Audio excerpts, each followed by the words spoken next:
Butter চিকেনের খুবই ঝাঁকানাকা একটা রেসিপি আজ আপনাদের সাথে শেয়ার করব। আর এই রেসিপিটা এত টেস্ট যে আপনার বাসায় যদি না করে খান তাহলে বুঝতে পারবেন না। তো বাটার চিকেনের জন্য আমি এখানে প্রথমে নিয়েছি বোনলেস চিকেন। আর এখানে প্রায় 400 গ্রামের মতো চিকেন রয়েছে, সেগুলোকে আমি পাতলা পাতলা স্লাইস করে কেটে নিয়েছি। আর কেটে নেওয়ার পর এখানে পরিমাণ মতো লবণ, লাল মরিচের গুঁড়া আর 1 টিস্পুন পরিমাণ আদা রসুন পেস্ট দিয়ে মাংসটাকে খুব ভালো করে মাখিয়ে নিয়েছি। এবং মিশিয়ে নেওয়ার পর এটাকে আমি প্রায় 10 থেকে 15 মিনিটের মতো রেস্টে রেখে দিয়েছিলাম। এতে করে মশলাগুলো মাংসের সাথে খুব সুন্দর করে মিশে গিয়েছে। 10 থেকে 15 মিনিট পরে আমি একটি হাঁড়িতে অল্প একটু অলিভ অয়েল দিয়েছি। আপনারা চাইলে এখানে বাটারও দিতে পারেন, অথবা আপনারা রান্নার যে সয়াবিন তেল ওটা দিয়েও করতে পারেন। তো একটা একটা করে আমি সবগুলো চিকেন সুন্দর করে বিছিয়ে দিয়েছি। এখন একটু সময় নিয়ে ভেজে নিতে হবে। আর আমার চুলার হিটটা কিন্তু মিডিয়ামের চাইতে একটু কম আছে। তো এক পাশ সুন্দর মতো ভাজা হয়ে গেলে পরে অপর পাশটা একটু উল্টে দিতে হবে, নেড়ে দিতে হবে।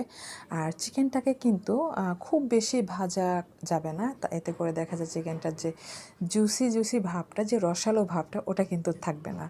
তো অল্প আছে একটু সময় নিয়ে সুন্দর করে নেড়ে চেড়ে তারপরে চিকেনটাকে রেডি করে নেব।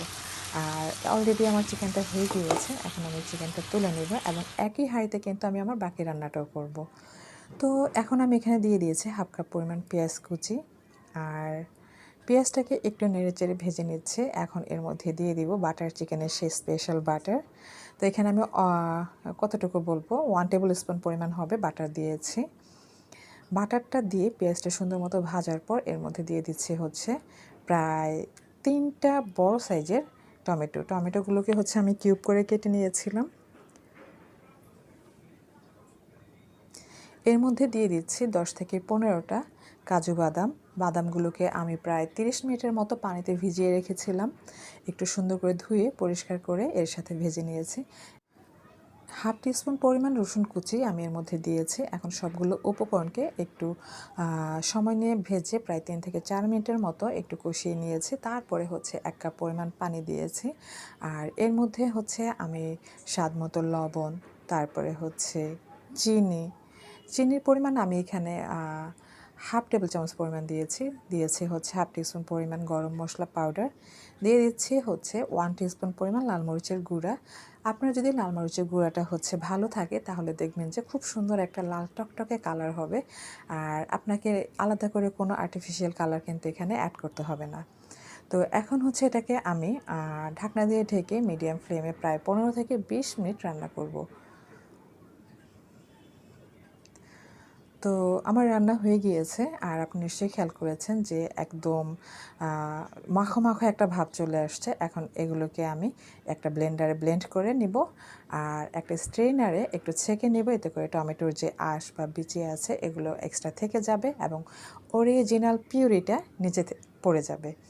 এই রান্নাটার খুবই স্পেশাল একটা দিক হলো একটা হাঁড়িতে আপনি রান্না করতে পারবেন, অনেকগুলো হাঁড়ি আপনাকে ইউজ করতে হবে না। তো আপনারা নিশ্চয়ই খেয়াল করেছেন যে আমার এই টমেটো, কাজু বাদাম এর পেস্টটা কতটা মিহি হয়েছে। চেষ্টা করবেন যে গ্রেভিটা যাতে খুব সুন্দর মসৃণ বা খুব বেশি পরিমাণ মিহি হয়। এতে করে আপনার বাটার চিকেনটা স্মুথ হবে এবং খেতেও মাশাআল্লাহ অনেক ভালো লাগবে। আর নিশ্চয়ই খেয়াল করেছেন যে টমেটোর আঁশ বা অন্যান্য যা ছিল সেগুলো আমি ফেলে দিয়েছি। আর এখন এর মধ্যে প্রায় 2 টেবিল চামচ পরিমাণ বাটার দিয়ে দিলাম। আরও কিছু মশলা এর মধ্যে অ্যাড করব। তার মধ্যে এখন আমি এর মধ্যে একটা ক্রিম ইউজ করব। এটা ড্যানো কোম্পানির। আর এখানে প্রায় 1 টেবিল স্পুন পরিমাণ ক্রিম দিয়েছি। এখন সবগুলো উপকরণ একটু লো আঁচে রান্না করে নিব। আর এর মধ্যে সেই ভেজে নেওয়া চিকেনটা দিয়ে দিচ্ছি। রেস্টুরেন্টের খাবার বাসার খাবার শত গুণে না, এটা 1000 গুণ 1,00,000 গুণ বেশি স্বাস্থ্যকর। আর টেস্টটা নির্ভর করবে আপনি যদি সবগুলো উপকরণ সুন্দরভাবে দিতে পারেন এবং একটু সময় নিয়ে রান্নাটা করতে পারেন, তাহলে দেখবেন যে মাশাআল্লাহ এর টেস্টও কিন্তু পারফেক্ট আসবে। তো এর মধ্যে আমি একটু ক্রাশ করা মেথি দিয়েছিলাম, এতে করে আরও সুন্দর একটা স্মেল আসবে। আপনি নিশ্চয়ই খেয়াল করেছেন যে আমার রান্নাটা অলরেডি হয়ে গিয়েছে এবং এর গ্রেভিটা হচ্ছে একদম মাখো টাইপের হয়ে গিয়েছে। এর চাইতে যদি বেশি ঘন আমি করতে যাই তাহলে দেখা যাবে যে ঠান্ডা হওয়ার পর কিন্তু এটা থকথকে হয়ে যাবে। তাই আমি এই পর্যায়ে চুলাটা অফ করে দিয়ে এটাকে একটা সার্ভিং ডিশে নিয়ে নিচ্ছি এবং আপনাদেরকে দেখাচ্ছি যে আমার এই বাটার চিকেনটা মাশাআল্লাহ এত সুন্দর হয়েছে এবং এটা খেতে যে কী মজা হয়েছে আপনারা যদি না করে খান তাহলে বুঝতে পারবেন না। তো খুবই সহজ আর খুব বেশি উপকরণও লাগে না এত সুন্দর একটা রেসিপি করার জন্য। আপনারা চাইলে এই খাবারটা সাদা রুটি, তারপরে হচ্ছে পরাটা, নান রুটি, পোলাও, ফ্রাইড রাইস এগুলোর সাথে জমিয়ে খেতে পারেন।